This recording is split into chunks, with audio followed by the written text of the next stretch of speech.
What's up, fam? Welcome to another episode of Breaking Impossibilities. We have a special guest with us that is a survivor of domestic violence, mental health, drug addiction, and she's gone through the fire as a woman and has come out tremendously as another person.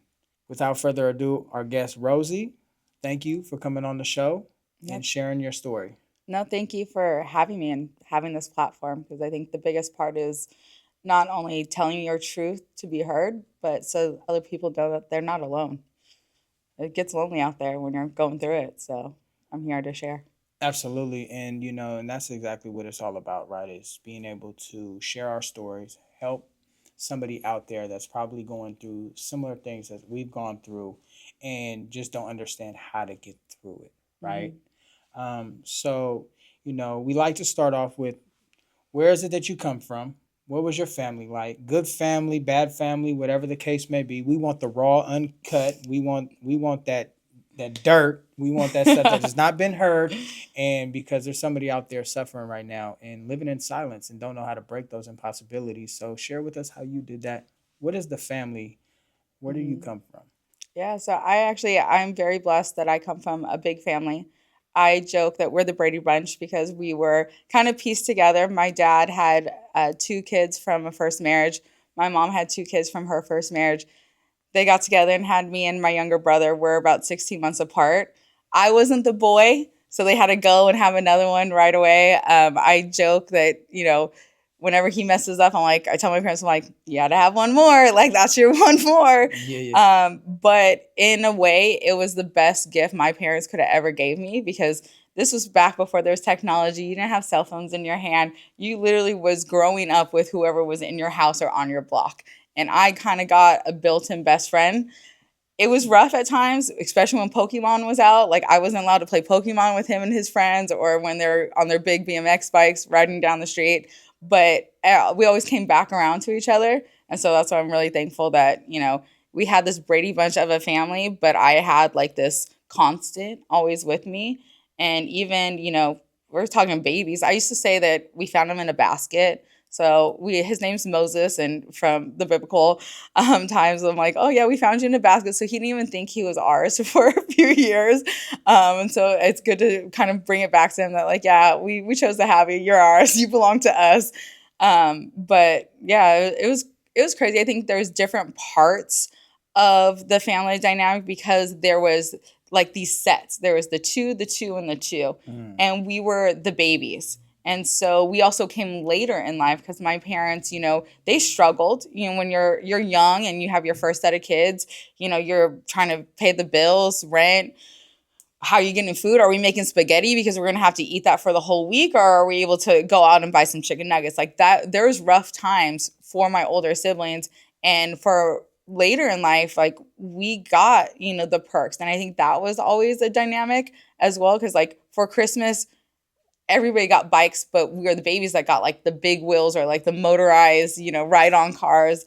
And it was I would say very interesting to see as we grew up that mentality kind of stuck. We didn't see it until, we're in our late 20s and even 30s of like, oh, like this is still a thing. Like you think you go grow out of it. And especially as you have siblings that are older and you're like, okay, we're past this. And sometimes it comes right back and you don't even realize it's coming back. It's kind of like an undercurrent.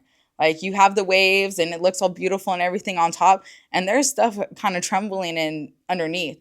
And until it gets rough, those waves get rough, then you feel that undercurrent. And I think that's been a very interesting life lesson I would say here in the past couple of years, especially going through some of the things that I've gone through, is it wasn't pretty.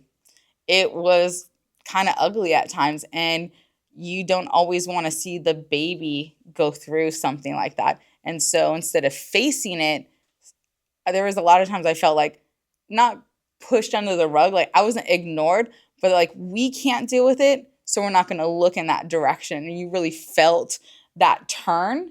And when it goes back to, saying things and sharing your story and experience because of the loneliness, because you feel alone, there's times where I'm like, I'm looking out, I'm looking at even people in my family, like, hey, like, I need help. I don't know how to say that word, HELP, but I'm staring at you straight in the face and I feel that turn. And so then you feel alone. You're like, well, if I can't have the person that should be here, that I want to be here, Mhm. show up, then who will show up? And I think finding the dynamics of, you know, you have your family that you're born into, happy, healthy. You know, we never really struggled. We've stayed together. I'm very blessed that I live across the street from my parents to this day. So, you know, I didn't fly too far from the nest. They kind of just got pushed out of the nest and plopped onto the street. But really finding when it comes down to the undercurrent of who is there. And it may not be that family that you're born into, but some of the family that you build and being vulnerable enough to build a family that may not always be blood. Mm. That's deep, you know. And I just want to ask to go back because I know you and your brother were like tied at the hip, probably, right? Just like me and my sisters. Um, were there Barbies involved? Oh yeah, there were a lot of Yeah. barbers. I'm so sorry. I'm sharing all our dirty, our dirty details. We actually we had a whole Barbie room. So we Yeah. had downstairs, which was the garage that was converted Yeah. into a room, and we had a Barbie room. We had Yeah. everything separated. We had the different like Yeah. scenarios. I was not a straightforward Ken guy. Yeah. My Kens were Dennis Rodman. I had interchangeable heads in different colors. I had John Smith and Elvis Presley. I Okay. think it got to the point where we weren't allowed to play together when my brother started drawing nipples on my Barbies. I'm like, okay, that we're at the cutoff part. So, Yeah. but yeah, there's definitely Barbies involved. Well, I think he figured it out just like I figured it out, right? Because my sister, I was, we're tied at the hip, right? It was like this is who you play with, and don't leave your sister behind. She has to play with me, I have to play with her. And sometimes she wanted to play Barbies. Well, I figured out real quick that once I start ripping the heads off the Barbies, then I wasn't allowed to play with her anymore. So then those are the things that like when I hear brother and sister dynamics, I just kind of think like was that relationship the same as mine? Like, did we Mhm. still go through the same thing that everybody else goes through, right? And you touched on something about the undercurrent, the waves, right? Mhm. What is that you've gone through as a young child that started to have you in this sort of despair or feeling like this is might not be even worth it, but like what is this as a child going through it? Yeah, I definitely think there's many scenarios in my life that kind of brought me to, I would say, like having to focus on adult topics. There's always was, drinking in the house. There was, you know, some arguing. We as a family have struggled with different parts of mental health and anxiety, depression. Mm, Seeing people that you love, including, even your mom, be really sad and not knowing why she's so sad. You, as a kid, you kind of tend to look at yourself. You're like, what did I do? Did I do something today to make mom sad when it has nothing to do with me? It's something that's happening. It's a way bigger picture, but then trying to tiptoe around in your own house, trying to make sure you're not part of a scenario that could make it worse. That was a lot of the undercurrent of like, where do I insert myself where I'm going to be, you know, helpful? And where do I excuse myself so I don't make it worse? And I think as a kid, I was very lucky. I did have my grandparents with me until I was about seventh or eighth grade. And I had a lot of time with them. But now when I kind of look back, it's like the rose colored glasses, like was that because I was wanted, I was being sent off like, hey, you should go spend time with your grandparents versus, hey, you need to take her. I have this going on and I need to focus on that. And that's where I'm kind of shuffling through some of the dirt now as an adult as I've gone through some of the things. I'm like, crap, like if I'm feeling like this and I'm a mom and I don't know how to process all of it, like I'm getting glimpses of that from when I was a kid. Like it was the opposite. Like I'm in my kid's shoes. I'm like, okay, mom's sad today. Why is she sad? Like it's nothing that they're doing. It's something bigger, but you don't know how to process it. And carrying that undercurrent from now a kid to now being on the other side. I'm the riptide. I'm the riptide mom that's, kind of flying off the handlebars at moments. But how do I take that child that was with me in that undercurrent and then put that back? I'm like, how do I not do that to my kids? Because I see that 360. I was there. I lived through it, still living through it, and now I'm actually that person.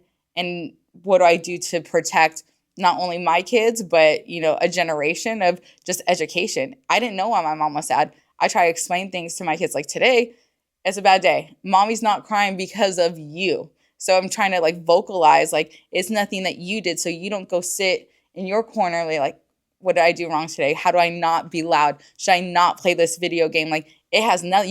You could scream, jump off the couch. Like, I probably wouldn't even care because it has nothing to do with you, but they're your world. And so how did they disassociate? It's not me, it's something else, but I'm also her world. So that's a lot that I've had to carry from, seeing that grow up in my household and not being talked about, because still we don't talk about a lot of things that happened back then, to now educating what's in my household. Because, you say history repeats itself. The apple doesn't fall far from the tree. Absolutely. It is not. We're on the same branches. No, for sure. And you talked about a lot when you were saying that when you dealt with a lot of stuff as a kid, right? And now it's transferring over to in your home with your kids. And that's huge because there's a lot of mothers out there and fathers that deal with that. And that's something that it takes work to get through, Mm-hmm. right?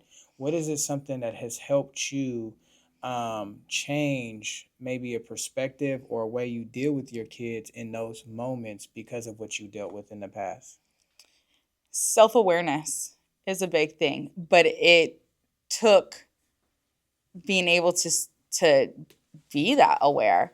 Um, I would say that in growing up in my household, things would happen, and like how I kind of said before, like, not that it was pushed on the rug, but it was turned. You kind of turn your shoulder, like, we're not going to look over there because XYZ is happening. Well, I could easily do that today in my household. We could be like, you know, things just blew up and let's go get ice cream. No, let's not go get ice cream. I realized something happened and I may have said something, or maybe my emotions were too raw for you to process as a child of 5 or 10. And let's talk about it, because I don't want them to carry that burden of not knowing. Because how many years have I carried things not knowing? Was I the trigger? Was there something else? Like, let's talk about it. Sometimes it's rough. My 5-year old, we go through something that's called fire syndrome, where because of what's happened and a lot of bad things have happened to us at night, he doesn't like to sleep. And so he'll literally stay up all night. When he sees that sunrise, he's like, hey, mommy, the sun's up. Good night. It makes you go crazy. You're like, oh my God, we've been up all night. Like, I got to get up for work in an hour. Like, what Yeah. are you doing? And me trying to be self-aware of like what he's gone through is, he thinks he's doing something good. He's proud. He's like, hey, Yeah. mommy, look, the sun's up. Nothing bad happened to us tonight. And so for Mm. me, it's my self awareness of not being mad and frustrated. And sometimes I do want to just like flip a couch and be like, I'm so exhausted. Like, why Yeah. won't you go to sleep? Yeah. He did that for a reason. And sometimes we have to talk about it. And so a lot of our things that we've gone through is the healing. You have to kind of, not that healing ever actually ends. Healing doesn't end, and it's not linear and it's not pretty, but working through it. So like, if there's a good day and he wants to stay up all night because he's maybe something happened in his world that I didn't even catch, we'll talk about like, hey baby, like today, we went to the park, we found your socks, like, what happened that maybe set him off that I didn't realize, of my self-awareness, because we all have to heal together. His healing and my healing are two different paths. Even though he's my child, we're in the same house every single day, but I can't assume that what works for me works for him. And I think that was a struggle growing up, is not only were things being turned to the side, you're like, I'm not going to look there. there was frustration, like, well, I did this and I got better. Why isn't it working for you? Yeah. Like, well, even though we come from that same tree, we have different cores. Like maybe I don't have as many seeds as you have, or whatever the case is. And it's not going to be a copy and paste or carbon copy fix. No. And I think that has been the biggest struggle even to this day, is like, okay, well, you got better doing this, so you should go do that. Well, if I know internally that that's not going to work, why am I going to waste my time and then leave you more frustrated because you feel like you didn't do a good enough job? Because what you suggested or what worked for you isn't working for somebody that you care about. And you both carry a disappointment and frustration, because I don't want to disappoint you knowing it's not going to work. And you're going to be frustrated that I'm not getting better. So I think in my house, we have to talk about it. We have to be kind of raw and unfiltered, like you said, and it's going to hurt sometimes. But that means that we're learning from each other, because I don't want to have my kids walk away questioning what they could have done or should have done because we didn't talk about it. 3 kids? 3 kids, 3 boys. Oldest to youngest? The youngest is 3 years old. And then the oldest? Is 11. 11. Mm-hmm. Okay. They eat me out of house and home, Justin. Absolutely, as they should. As they should. And we'll get to that a little bit later. But yeah, man, that is huge that you're able to, single mom as well. Single mom. Able to, and my mom was a single mom too. My dad was there, but he's until he got clean and sober, he was there but not there. I was there with my mom. She was in and out of prison, and I was homeless at a really young age. So those are the things that I had to deal with coming up, and drug addiction and incarceration, the streets, and all of that. So like for you to kind of like come from a family, and then tell me if I'm wrong, this family is like a painted picture of it's good, but inside the home, it's like there's some things that are going on that isn't so good. That's really Mm-hmm. like there's not this feeling of love, acknowledgement, or appreciation within like the kids, maybe. Mm-hmm. And then now you're growing up with this trauma going, and then you're becoming a mom and you're dealing with those demons still because they haven't been worked through. We're dealing with mental health, anxiety, depression. Not really sure how to work through that because we've never been exposed to the help. Because, like you mentioned, we don't know how to say that word or even spell it, for a matter of fact. And then, we got 3 boys, and going through some of the things, and that's kind of like where I want to lead into. Like you've grew up in this home, you get through high school, graduate high school, playing sports. Mm-hmm. And then you go to college. What'd you major in college? I did international business and marketing. Absolutely. And graduated degrees and everything? Degrees. The first one in my family to graduate from college. Okay. So paid my way through as well. shout out to the degrees. We got a future marketer right here sitting on the Breaking Impossibilities. You don't even know it yet, but that's going to take you a long way with today's technology, Instagram, TikTok, everything, right? Mm-hmm. You got to know how to market to understand the business side of a lot of different aspects. So you have a bright future ahead of you, and so do your kids, right? Mm-hmm. But the only person that's going to be able to make that happen is you, right?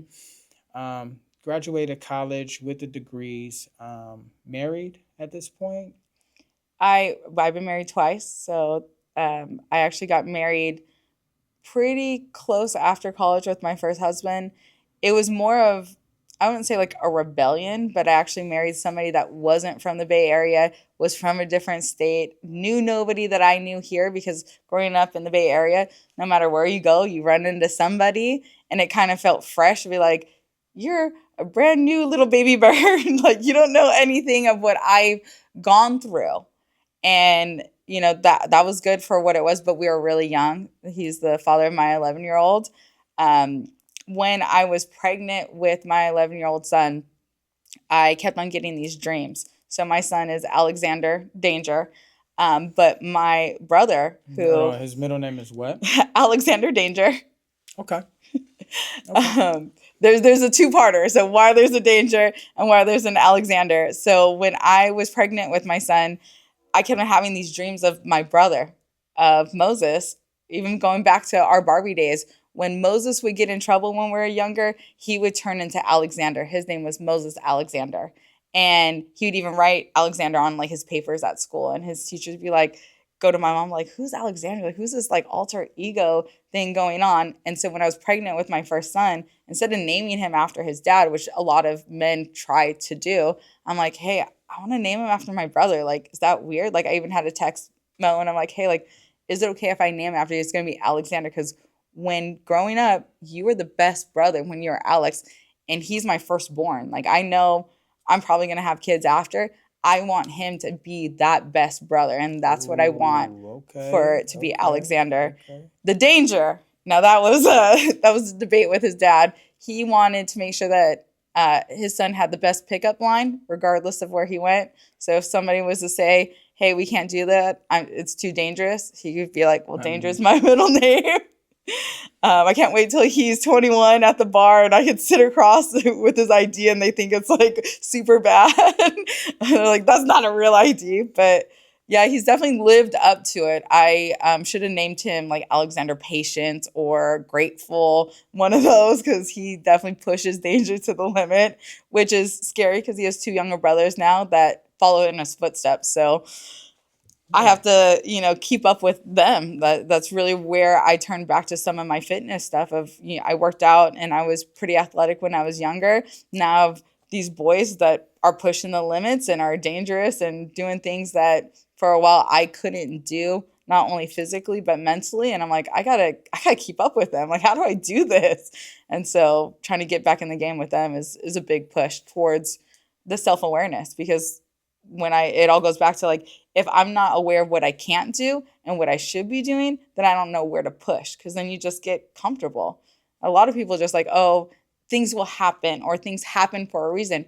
Yeah, everything, it's life, but how do you continue to move that forward? Because we could sit here and just wait for things to happen, but is that what's going to happen to you? Is that going to be what you want to happen to you if Mm-hmm. you're just staying there stagnant? So seeing my boys and seeing how much they're pushing it, I'm like, I got to be right there with them, pushing with them. Yeah, for So, sure, for sure. And shout out to Alexander, the best big brother, or the little brother or the big brother. he's the oldest, yeah. Yeah, shout out to Alexander, the best big brother, and hopefully we can talk to Moses soon. But that's huge. And then, man, so 11, 7 and 3, 11, 5, and 3. 5 and 3. And then you've gone through some pretty tremendous episodes with your next husband, Mm-hmm. right? Yeah. You want to kind of run us through that and like how that started and what happened and how did you get through that? Yeah, I think, hindsight's always 2020 Mm-hmm. is what they say. And it's interesting because my second husband was actually my high school sweetheart. So we dated in high school. There was some eye-opening moments that were definitely what you would consider red flags today that happened in high school, but you think it's all like, oh, it's like young love stuff, like, oh, you get over it.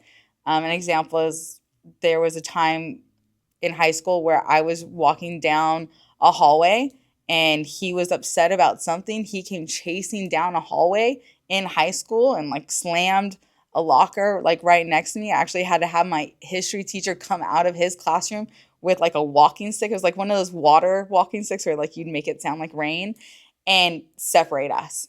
And all that happened was he was sent to his class and I was told to go in my class, and then if I wanted to I could go to the office and I could call my mom to go home. There wasn't a discussion about, hey, this is unhealthy. Hey, this shouldn't be happening. Mm. And it kind of perpetuated. Things happened in life, and I actually ended up going off to college, and he had, he started a family with somebody else, and we actually reconnected in like 10 years later after I graduated at our high school reunion. So he was 2 years older, but we had done a high school reunion as a bar crawl because, hello, Hayward, we couldn't afford anything else. So we said, let's all meet downtown, and we're going from bar to bar.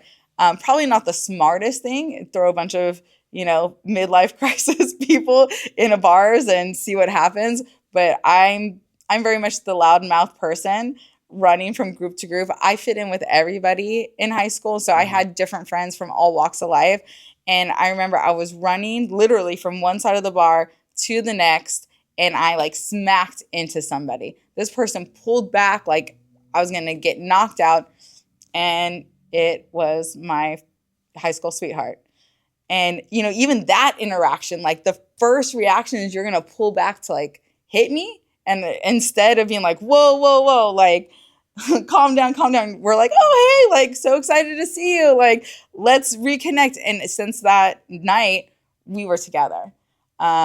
We ended up getting pregnant and having our first son. Both of you guys got pregnant?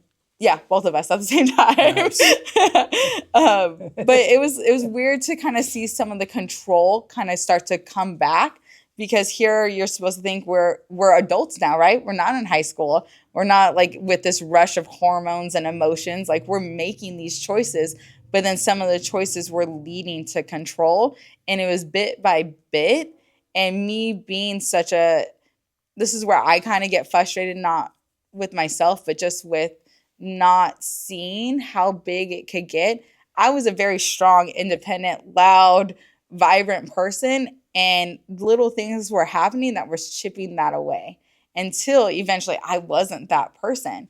And then you're like, well, is something wrong with me? Because why am I not, loud? And why am I not running to different groups? Why am I not talking to friends? Because this person kind of broke you down along the way. We had a young son. We actually, the pandemic happened 6 months after we had our first son together. And so you're locked in a house together with a new Mm, baby. yeah. I made the horrible mistake of starting to binge watch the show Handmaid's Tale.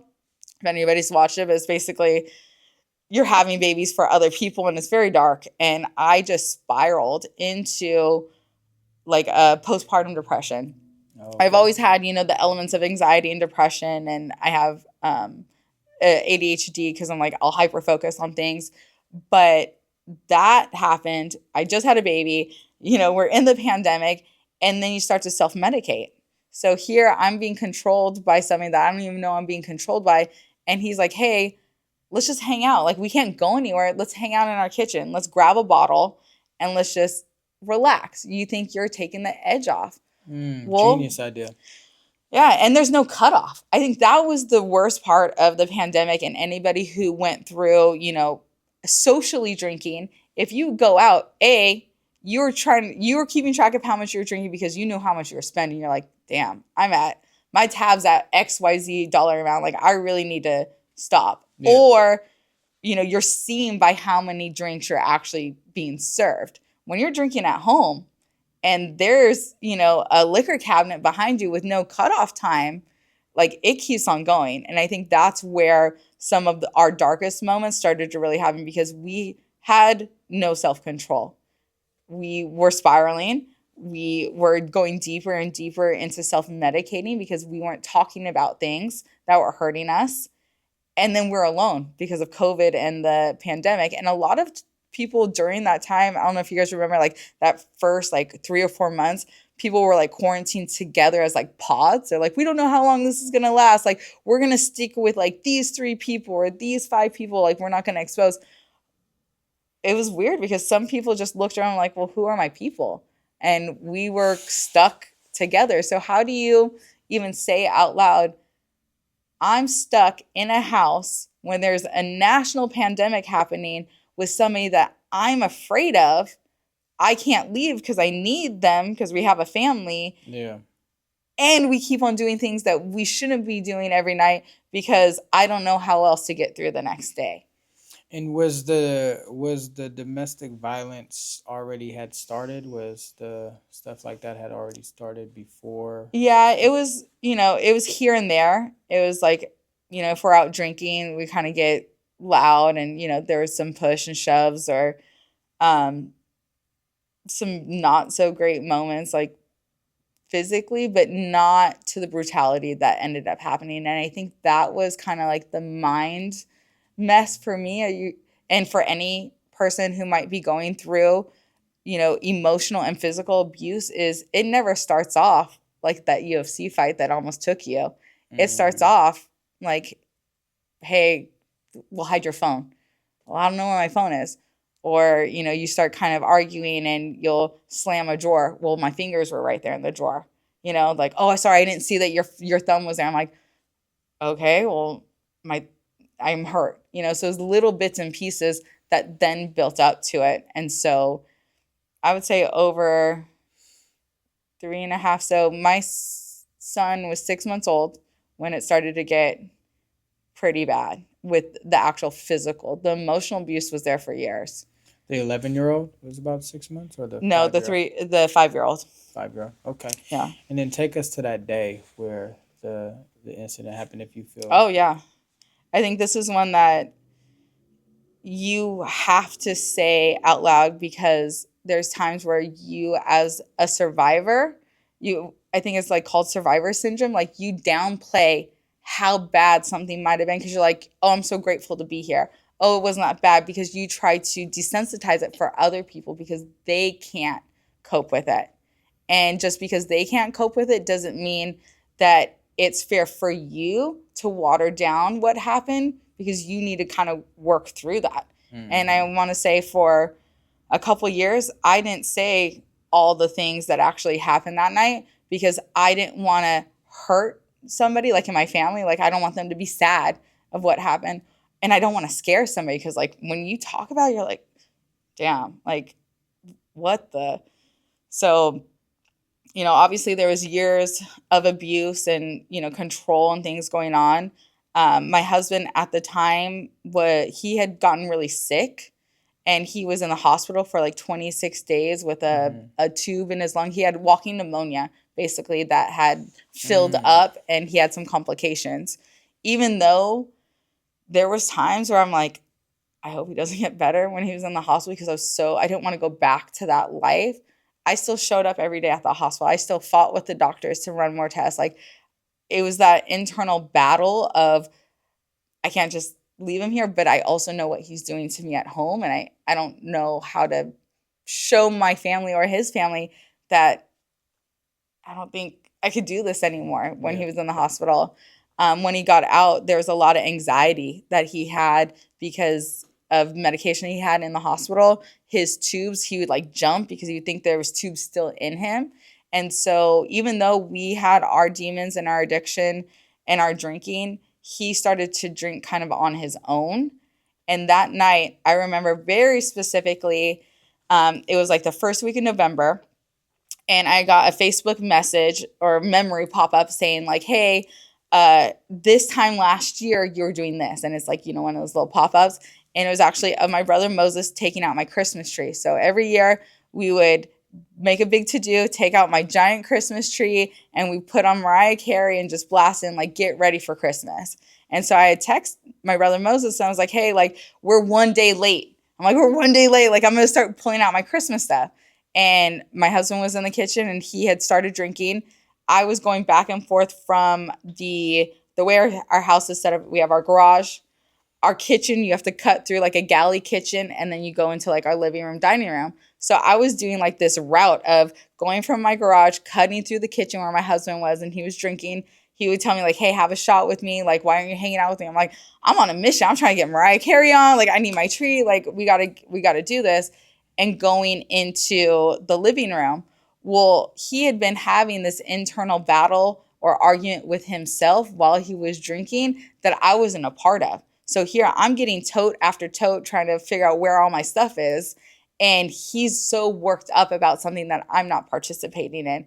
And before I Mm. knew it, I had walked through, I was carrying a tote. I walked back. He had said something to me, and I'm like, yeah, sure, whatever. Kind of like irritated. I'm like, whatever you say, yeah, I did it. Like I didn't even know what he said, but I was like, yeah, sure, whatever. Like just stop. Like I can't handle you right now. And then I was punched in the face. Mm. I was trying to protect myself, so I had my arm in front of my face, and he was uppercutting me. Oh my Um, God. I actually remember being slammed in between our wall and our fridge, back and forth, kind of like a ping pong ball. There was a moment where I was being choked up our wall. So I was literally being pulled up the wall, and I for some reason, I never used to really get my nails done, but I had made a point to go get my nails done like the week before. And I look and I just grab my hand like a cat and I just claw his face. And Mm. because I'm like, I can't breathe. Like I'm getting like flashes of, I'm like, this is it. Like, like, how do I get out of this? Like, how do I actually break out of this grip? And then he drops me. I drop to the ground and I don't realize at this moment that I'm kind of in and out of consciousness, but I'm like, how do I do this? Oh man. Not to mention that it's, a Thursday evening. We have the baby sleeping in the other room. Oh. Like, yeah, we're up, we're doing stuff, but like it's still our house and we still have a family.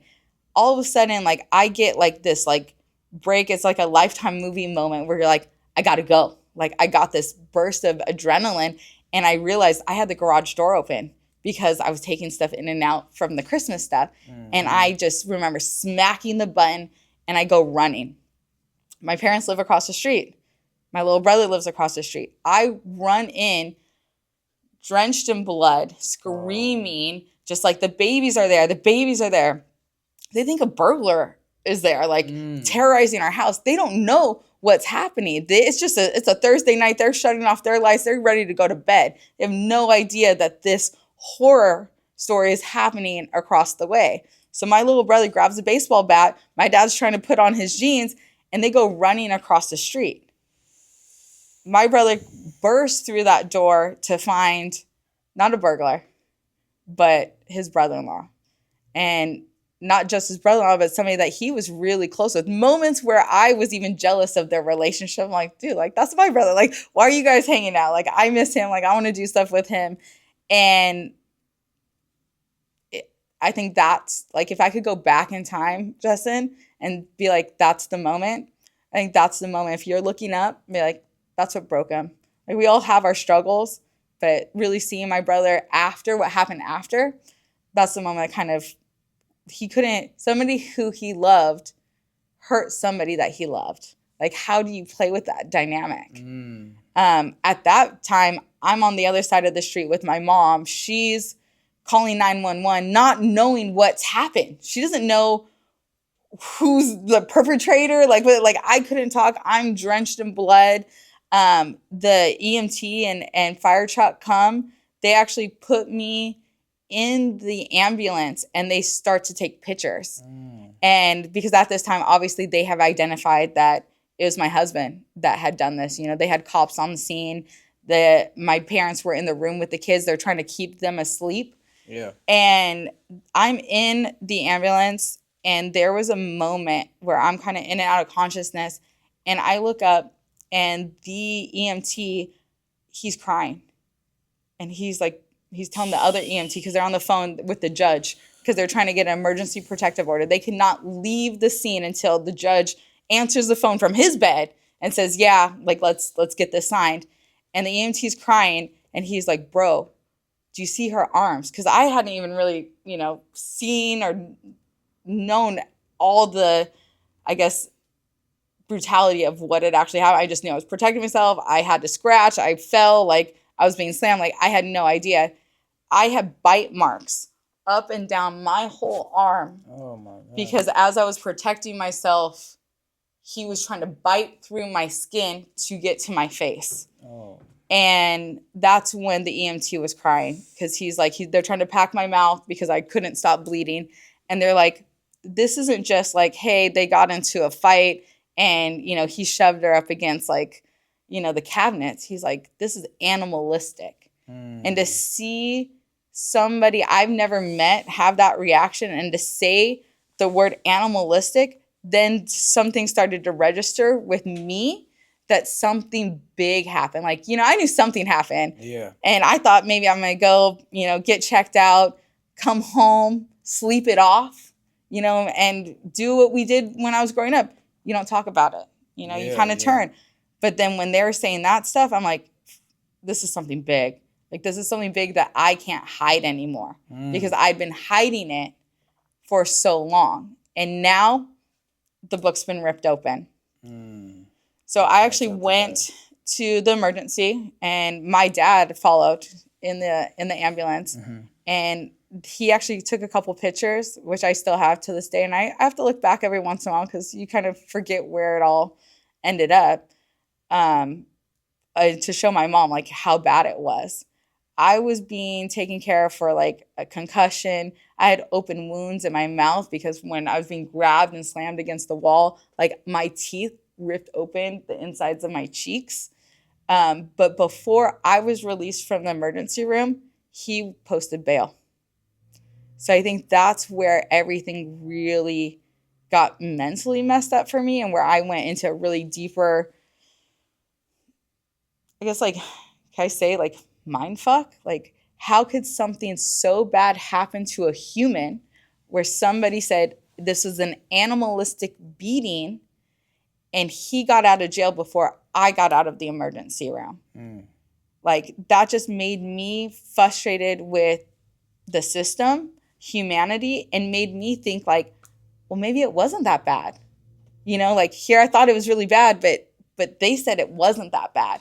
So Mm. Yeah. I have to act like it's not bad, right? Well, I had to pick up. We went back to the house. Since I didn't know where he was, we had to pack up and we left. And so we were actually gone. We stayed at my older brother's house where we knew we were safe and protected in a different city. And we didn't interact again until we had to see each other in court 2 months later.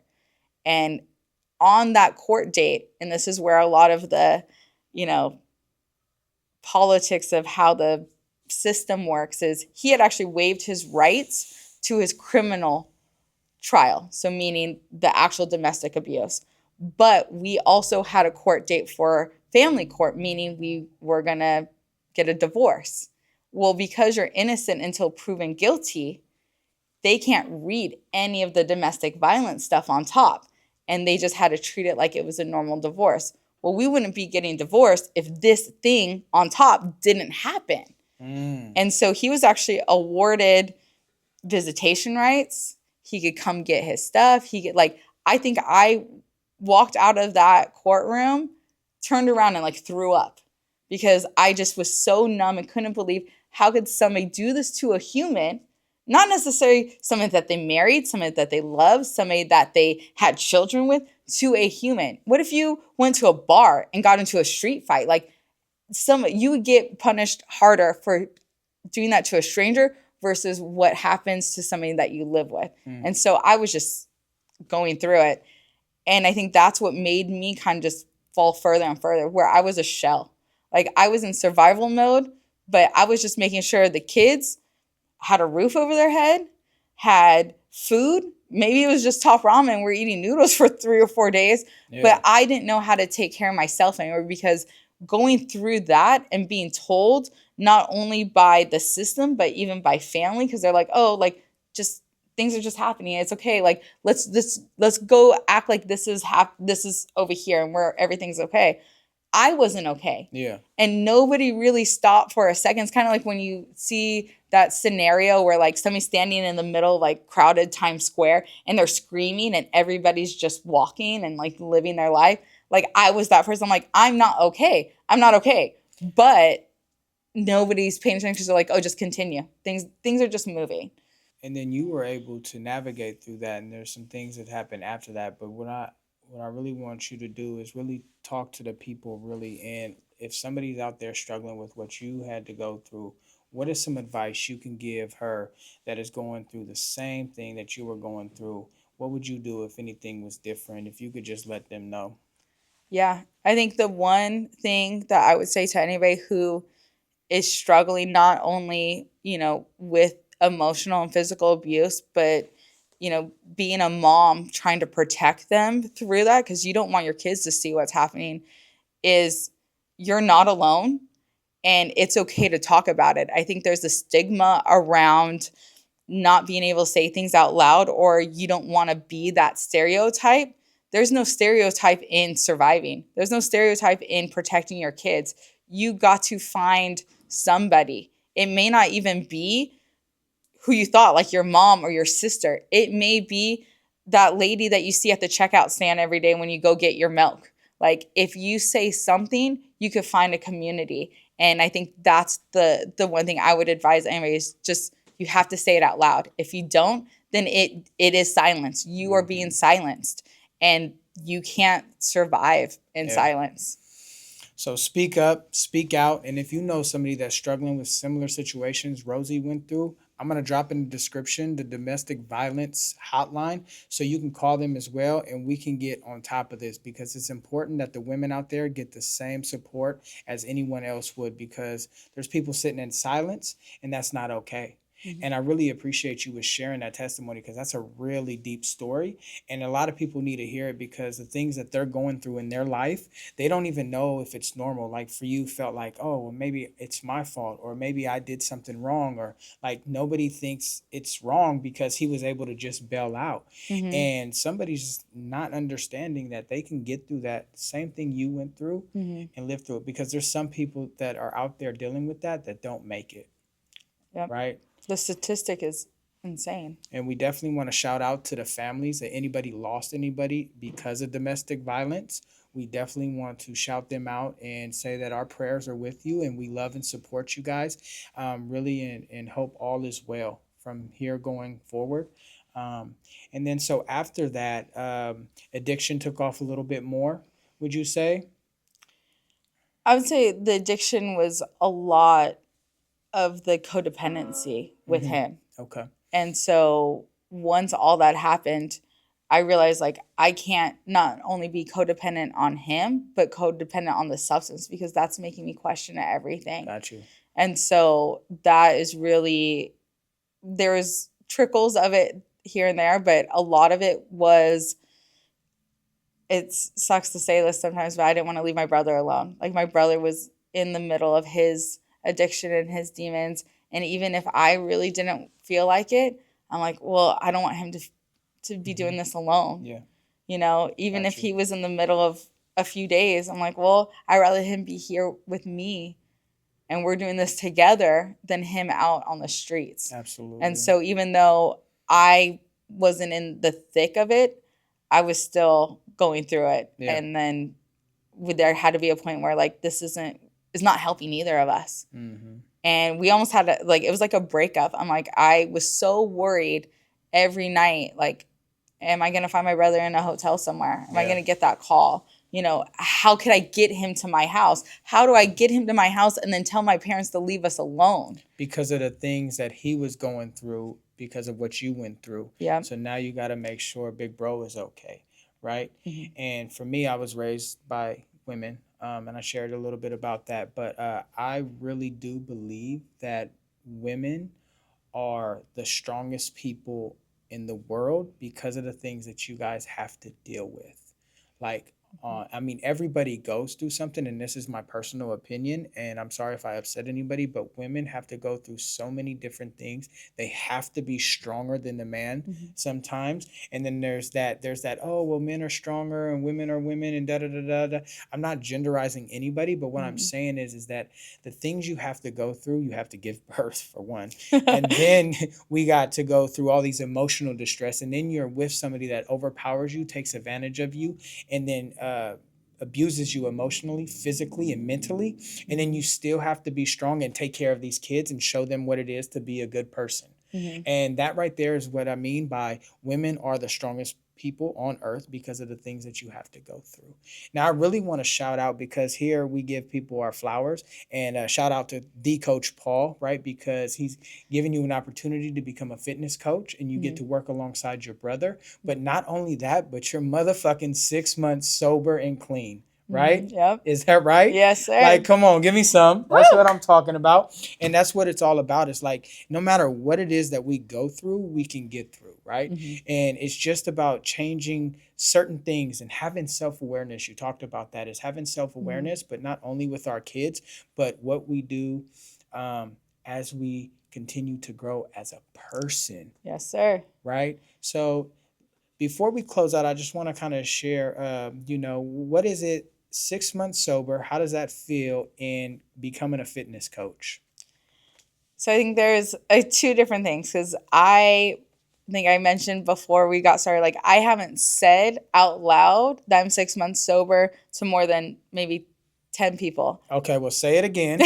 I am 6 months sober. Because we need to celebrate that. Let's go, right? And that's huge. And having my sober date, like somebody asked me from the gym, because, we're very much in supporting each other.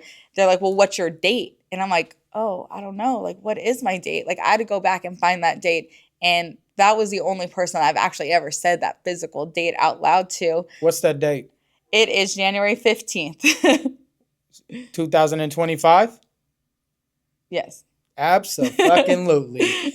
Let's go. Shout out. And that person actually remembered it and gave me a card on my sober anniversary. And I think that was one thing that really makes a difference is for you to make these changes in your life. If you don't say it out loud and be your biggest cheerleader and heal out loud, then you're not going to be able to help other people. Like, I didn't know that would mean so much to somebody else because I never said it out loud. Yeah. And that meant something that then they'll carry with them and they'll pass forward. Okay. And so you're the beginning of this chain link. If you keep that all behind your doors or in yourself, that's not helping anybody. Sometimes it's not even helping yourself because you're closing it up. Share that. So, That's right. Being out loud about things is the biggest, I would say, attribute to healing. Yeah. Even if you're not saying it in public, even if you're just writing in a journal or video recording yourself and saving that somewhere safely, if you get it out, that means more than it being bottled up. Thank you. I appreciate that. That's good. And then really, that is huge because it's all about speak up and speak out to get the help that we need, right? How has fitness transformed in healing for you? Because I work out. I'm a big, huge fitness guy. I love it. I mean, we're probably going to do some burpees after this show. Great. Let me take off my shirt now. But you know what I mean? But at the end of the day, like, how is fitness, and shout out to Coach Paul, how has that transformed your life and career right now? Because we got to get flowers. That's what we do. I think fitness came back into my life because it's a form of discipline. Once I realized, I could commit to this because I didn't want to do anything halfway, and I was coming out of my shell. I was leaving my house. I was brushing my teeth. It was, all right, I'm clean. I'm sober. I'm disciplined.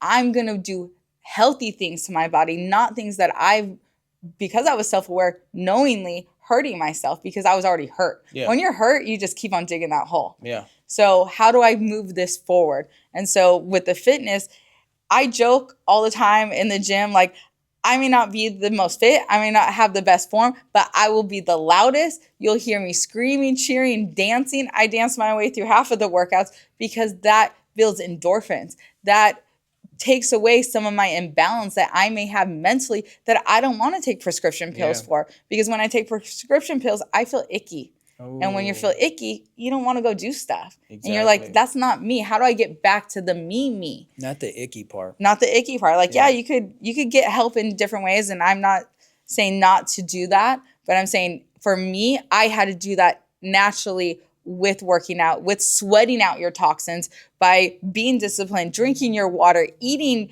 the food that you needed. There's times I'm like, I'm alive, but I'm not I'm not really living because I'm running off of just caffeine. I'm chugging Red Bulls, not sleeping, and thinking that I'm okay. No, I need to put back in what I need to put out because I have to take care of these boys. These boys can't see me running like that. Got you. So that's where I am. That's good. And then shout out to, again, Coach Paul. So how has that transformed also getting into the fitness industry and becoming this up and rising trainer? I think for me, Coach Paul has been such an influence. I wouldn't say in fitness. I would say as a human, because the rawness and unfiltered that we kind of talked about at the beginning, that is Coach Paul. Like, there was times where, like, I ghosted him because I knew I couldn't handle what I knew I needed to hear, because I know he's going to say it. He will always say the things. And if you're not ready for that, then sometimes that's where you kind of will have that bubble. You got to keep it real. And I appreciate him being that real person and being unfiltered and pushing me to continue to take care of myself. Sometimes it has nothing to do with burpees or how much weight I could pick up. It's like, I woke up today. Did I Exactly. shower? Like, is it the things that I'm doing that is making me a good person? Mm-hmm. Not, or am I, you know, getting the best fitness attire, Yeah. or, are we doing the hardest workouts? Like, no, like, are you taking care of yourself? Yeah. Like, because you're a person that has to show up not for only for your kids, but show up for yourself first. And I think that was the biggest mindset shift that I had is I have to take care of myself. I have to choose me. Going Mm-hmm. to the gym, I'm choosing me because I have whatever that time limit is, 45 minutes an hour, where it is something for me. I'm not Yeah. worried about what's for dinner. Do you have your clean socks on? Like, what are we doing tomorrow for your practice? Like, it has nothing to do with anybody. It has everything to do with me and how loud I'm going to scream and how much I'm going to sweat for that 1 hour. Let's get it. And you know what? You are exactly, and he's so passionate about single moms. Mm-hmm. So that is exactly where it's coming from. It's not coming from because he thinks he knows better or he wants to do better. It's because it's coming from his heart, and Mm-hmm. it's more of a passionate thing, right? Single moms is a huge thing. And I've Yeah. worked with Coach Paul, and you got to start counting them small wins as you wake up in the Mm-hmm. morning. And that's huge in fitness and in life. Yeah. So I just want to end this on a note. Like, thank you so much for coming on here and sharing your testimony, because it is going to help and save somebody's life. If it doesn't change the world, it can save one life. But Mm-hmm. at the end of the day, you really got vulnerable with our audience and our Yeah. viewers and listeners, and hopefully it does make an impact, right? So thank you so much. And if you are struggling out there, you can use fitness to get through the things that you get through. There's medication. We're not doctors, we're not therapists or anything like that. Definitely consult with them before you take any medication, but also talk to somebody, therapist, anybody out there that can help you get through the things you can get through. And if you're living in silence, then speak up and speak out. So thank Mm-hmm. you so much, and let's go 6 months. Woo! Let's get it.